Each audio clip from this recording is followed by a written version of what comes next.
Située dans l'Atlantique Nord, entre le Groenland et la Norvège, cette île façonnée par les volcans et les glaciers compte à peine plus de 400 000 habitants. Indépendante du royaume danois depuis 1944, l'Islande fait partie de l'OTAN, même si elle n'a pas d'armée propre. Elle fait aussi partie de l'espace économique européen, même si, comme la Norvège ou le Liechtenstein, elle n'est pas membre de l'Union européenne. Victime d'une sévère crise financière, Reykjavik avait candidaté à son adhésion en 2009. Mais bien que le processus ait bien avancé, l'Islande, dirigée ensuite par des eurosceptiques, avait retiré sa demande en 2015.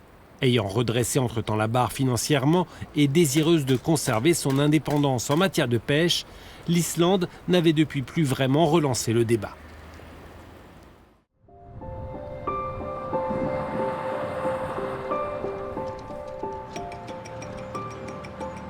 Je me verrais bien gouverneur du 52e État des États-Unis. C'est ce qu'a déclaré Billy Long, le futur potentiel ambassadeur américain en Islande.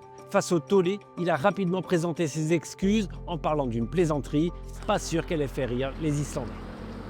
And it's weird that an ambassador who was just coming in here would come in with that sort of attitude. That's not really the way you build a relationship in a place. I'm afraid of what this president in US might do to us. We don't have power, really, to say no. It's sad, I think. Pour la première ministre islandaise, la situation est délicate. Invitée ce soir-là dans un talk-show de la télévision publique RUV, essentiellement pour parler de la situation économique, elle n'a pas pu faire l'impasse sur cette actualité diplomatique. Óttast þú ásælni Bandaríkjaforseta hann kunna beina sjónum sínum hingað eftir episóduna með Grænland sem virðist nú ekki vera alveg búin að? Ég held að hafi ýtt við mörgum með óþægilegum hætti þessar yfirlýsingar Bandaríkjaforseta. Og ég get bara fullyrt það eftir samtöl við alla þá kollega sem ég nánu samböndu við að það voru ekki margir sem töldu sig verið í þeirri stöðu að þurfa að svara slíkum yfirlýsingum frá Bandaríkjamönnum. Effectivement, comment réagir officiellement face à une administration américaine décomplexée alors que Washington est censé être un allié?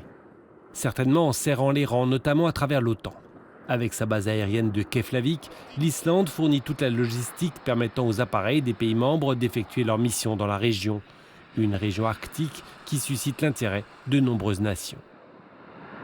Ce matin-là, des chasseurs suédois Gripen décollent pour partir en patrouille. C'est la première mission sur l'île pour la Suède depuis qu'elle a rejoint l'OTAN en mars 2024.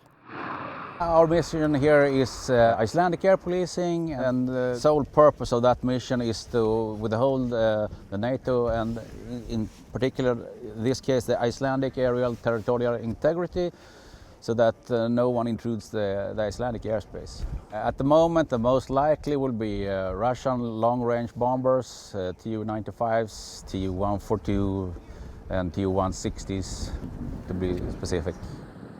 Si les déclarations américaines préoccupent bien le ministère islandais des Affaires étrangères, elles n'ont rien de comparable avec le danger russe.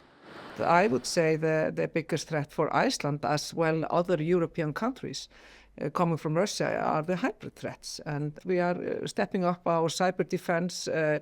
We are focusing now how we are going to defend and secure our infrastructure, be it the infrastructure on land, but also, not least, our seawater cables that are our connection to the outer world. Une autre façon de défendre l'Islande consisterait à intégrer l'Europe. Le gouvernement de coalition propose de mener un référendum sur l'adhésion à l'UE en 2027, une évidence pour la ministre très europhile. Iceland would definitely benefit from being a member of EU. We would have a stable currency. We would have more economic security and not least very strong political partner that share our values.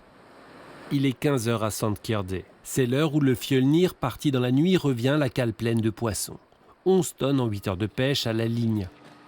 De très beaux cabillots notamment, qui sont rapidement glacés avant de partir à la découpe. En Islande, la pêche est un des moteurs de l'économie. Elle représente 10% du PIB et 43% des exportations. Gudmundur Kristjansson est l'un des plus gros exportateurs du pays. Lui préfère que l'Islande continue de gérer de son côté les quotas de pêche.